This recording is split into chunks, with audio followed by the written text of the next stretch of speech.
Hello friends. तो कैसे हैं आप लोग। एक बार फिर स्वागत करता हूं आपके अपने यूट्यूब चैनल एकांश अकेडमी ऑनलाइन प्लेटफॉर्म पर। जैसा कि इसके पहले हम लोगों ने जीन पियाजे के बारे में पढ़ा था, उनके सिद्धांत के बारे में जाना था। आज हम जीन पियाजे के कुछ महत्वपूर्ण क्वेश्चन करेंगे। तो आइए देखते हैं क्या क्वेश्चन है। पहला क्वेश्चन है, पियाजे के अनुसार संज्ञानात्मक विकास किसके माध्यम से होता है? क्या अंकुरण के माध्यम से होता है, या परिपक्वता के माध्यम से होता है, या अनुकूलन के माध्यम से होता है, या दंड के माध्यम से होता है? हमारा जो आंसर होगा सी यानी अनुकूलन। अनुकूलन का मतलब होता है पर्यावरण के अनुसार ढालना, और अनुकूलन में आता है आत्मसातन और समायोजन, जिसे हम सामंजस्य भी कहते हैं। चलते हैं अपने नेक्स्ट क्वेश्चन पे। आत्मसात का अर्थ है, एसिमिलेशन का अर्थ है क्या पुरानी स्कीमा में नए अनुभव को फिट करना, नई स्कीमा बनाना, संतुलन बिगाड़ना, या परिपक्वता बढ़ाना? तो हमारा जो आंसर होगा ए, यानी पुरानी स्कीमा में नए अनुभव को फिट करना ही क्या है, आत्मसात है या आत्मसातीकरण होता है, एसिमिलेशन होता है। आइए चलते हैं हम नेक्स्ट क्वेश्चन पे। सामंजस्य एकोमोडेशन का उदाहरण कौन सा है? सामंजस्य का उदाहरण कौन सा है? बच्चा सभी चार पैरों वाले जानवर को कुत्ता कहे, बच्चा गाय को देखकर नई स्कीमा बनाए, बच्चा बोलना सीखे, या बच्चा वस्तु अस्थायित्व समझे? तो हमारा जो आंसर होगा बी, यानी बच्चा गाय को देखकर नई स्कीमा बनाए। जब वो बच्चा जो है पुरानी चीज को नई चीज के साथ या नए अनुभव के साथ जोड़ता है, वही हमारा क्या है, वही संशोधन जो करता है वही हमारा क्या है, स्कीमा या सामंजस्य होता है, जो स्कीमा बनाता है संशोधन करके। हमारा नेक्स्ट क्वेश्चन है, पियाजे का पहला चरण क्या है? क्या पूर्व संक्रियात्मक है, औपचारिक संक्रियात्मक है, संवेदी गति है या संवेदी पेशी अवस्था है, या ठोस संक्रियात्मक अवस्था है? तो हमारा जो है संवेदी गति या संवेदी गामक जो अवस्था होती है, या संवेदी पेशी अवस्था जो होती है, इसके कई नाम है। ये पहला चरण जो है जीन पियाजे के, इसका जो है 0 से 2 वर्ष के उम्र वाले बच्चों के लिए इन्होंने ये अपना स्टेटमेंट दिया है या सिद्धांत दिया है। यही स्टेज है संवेदी गामक या संवेदी गति पेशी अवस्था का। वस्तु अस्थायित्व किस अवस्था में विकसित होता है? क्या पूर्व संक्रियात्मक अवस्था में, संवेदी गति अवस्था में, ठोस संक्रियात्मक, या औपचारिक संक्रियात्मक अवस्था में? तो हमारा वस्तु अस्थायित्व जो बच्चों में आता है वो आता है संवेदी गति या संवेदी पेशी अवस्था में आता है। ये हमारा जीन पियाजे का जो पहली अवस्था है 0 से 2 वर्ष, उसमें बच्चे जो है वस्तु अस्थायित्व आता है। जैसे किसी चीज को अगर किसी स्थान पर रख दिया जाए, उसके अंदर वो प्रतिमा बनी रहती है, उसी जगह पे वो बच्चा उसी को खोजता है, यही वस्तु अस्थायित्व होता है। पियाजे के अनुसार संज्ञानात्मक विकास की किस अवस्था में बालक में अहम केंद्रिता का गुण पाया जाता है? क्या संवेदी गामक अवस्था में, या पूर्व संक्रियात्मक अवस्था में, या मूर्त संक्रियात्मक अवस्था में, या औपचारिक संक्रियात्मक अवस्था में? तो जो पियाजे के अनुसार जो है अहम केंद्रिता जो आता है वो आता है पूर्व संक्रियात्मक अवस्था, यानी बी। हमारा जो आंसर होगा बी। जो ये स्टेज है ये 2 से 7 वर्ष के बच्चों के लिए होता है। इसमें जो है बच्चा अहम केंद्रित होता है, अपने ही बारे में सोचता है। वो सोचता है कि जो मैं सोच रहा हूं वही सब लोग सोच रहे हैं, वही वो बच्चा सोचता है। चलते हैं हम नेक्स्ट क्वेश्चन पे। वस्तु अस्थायित्व का गुण किस अवस्था की मुख्य उपलब्धि है? मूर्त संक्रियात्मक, संवेदी गामक, औपचारिक संक्रियात्मक, पूर्व संक्रियात्मक। तो ये संवेदी गामक अवस्था, ये अभी अभी हमने बताया था वस्तु अस्थायित्व जो है इस स्टेज में आता है, तो ये संवेदी गामक अवस्था में आता है। ये पहली स्टेज में यानी 0 से 2 वर्ष के बच्चों के लिए ये जीन पियाजे की पहली अवस्था है। चलिए चलते हैं हम नेक्स्ट क्वेश्चन पे।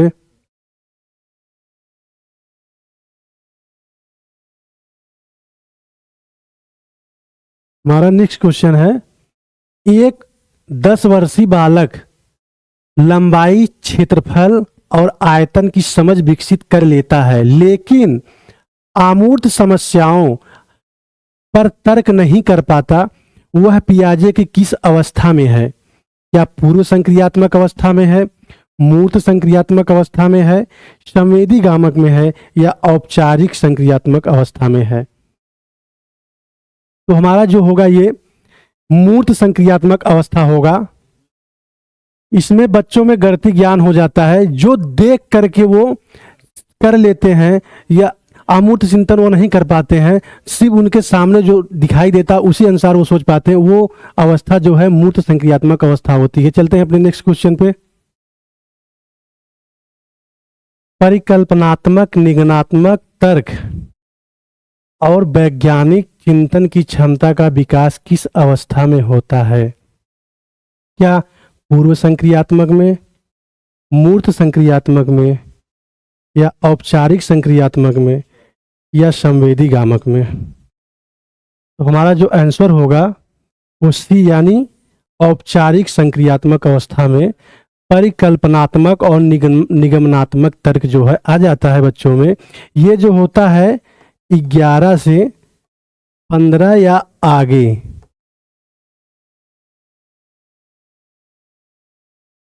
चलते हैं हम नेक्स्ट क्वेश्चन पे अपने। पियाजे के सिद्धांत में वह प्रक्रिया जिसमें एक बच्चा जीवहीन वस्तुओं को जीवित मानता है, जैसे बादल चल रहे हैं, क्या कहलाती है? जीववाद, आत्मसातीकरण, समायोजन, या केंद्रीकरण? तो बच्चा जो है इसे जीववाद मानता है। निर्जीव चीज को भी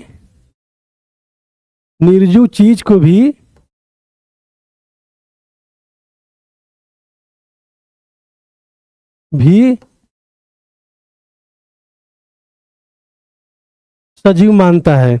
यह पूर्व संक्रियात्मक अवस्था की विशेषता है, यानी कि जीन पियाजे के दूसरे स्टेज की। पियाजे के अनुसार स्कीमा क्या है? अधिगम की एक विधि है, मानसिक संरचनाओं के संगठित पैटर्न, भौतिक क्रियाकलाप का एक सेट, व्यवहार का एक सामाजिक मॉडल।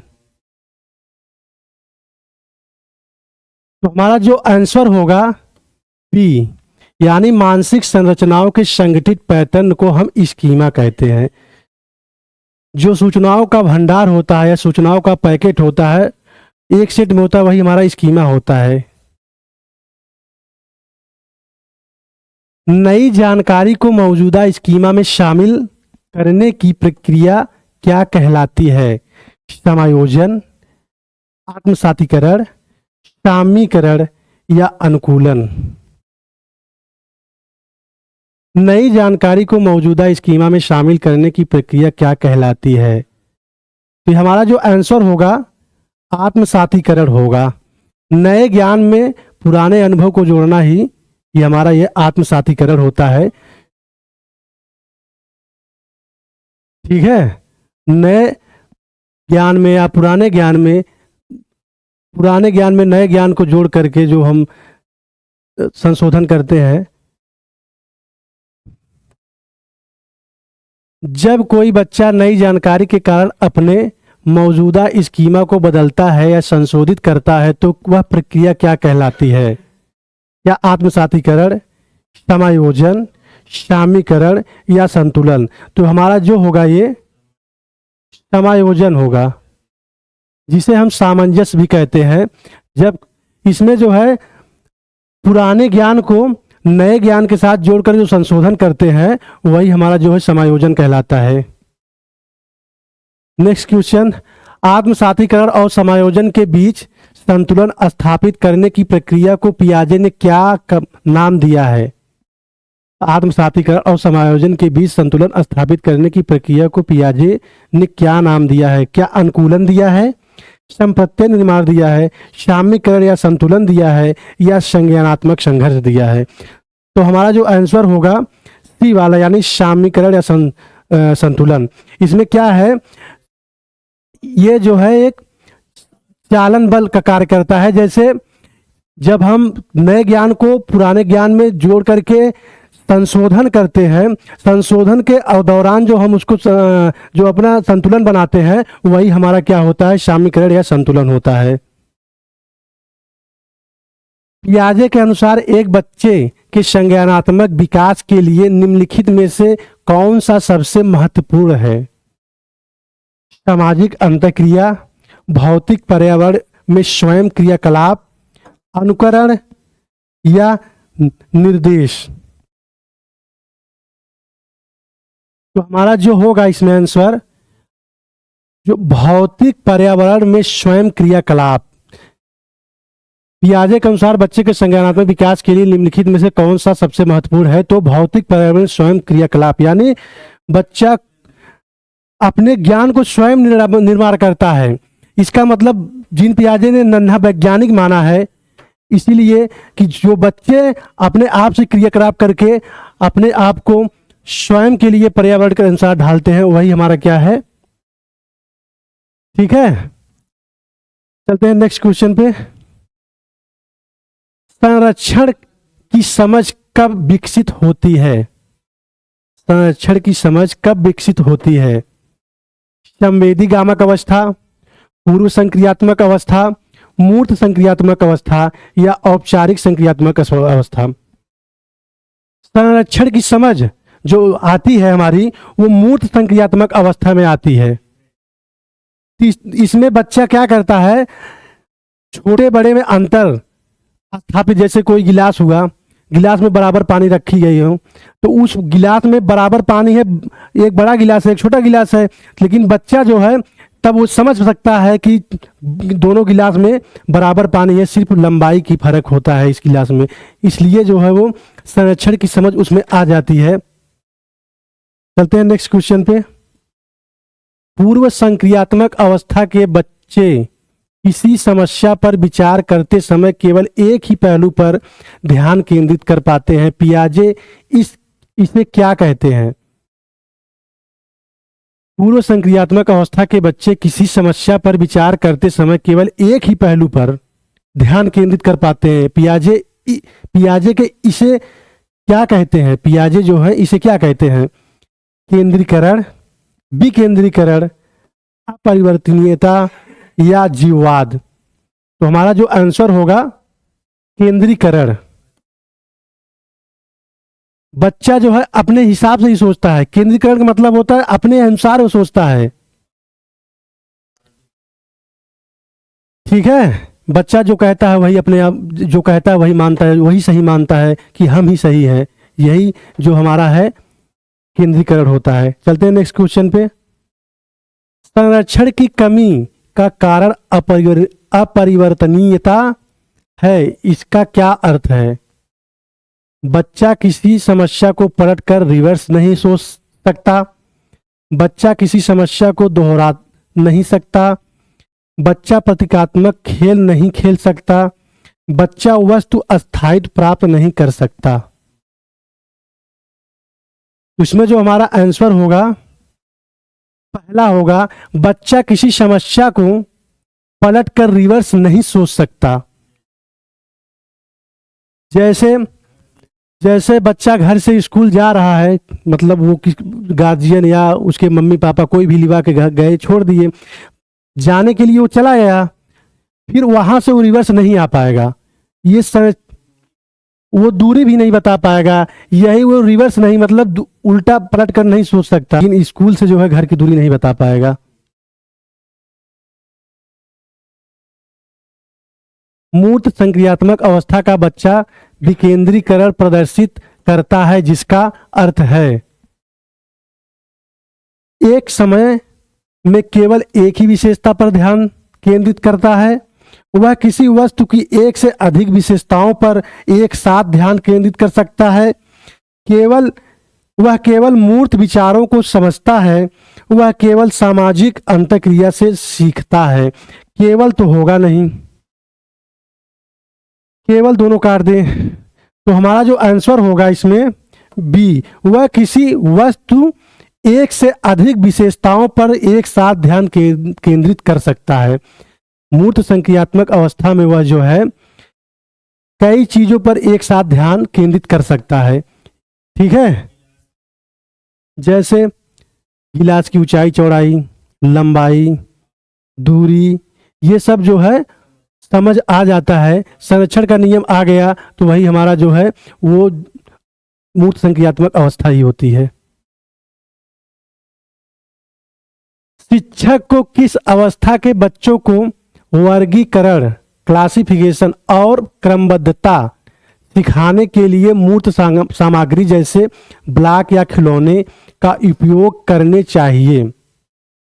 पूर्व संक्रियात्मक में, मूर्त संक्रियात्मक में, औपचारिक संक्रियात्मक में या संवेदीगामक अवस्था में? तो हमारा जो आंसर होगा मूर्त संक्रियात्मक अवस्था होगा।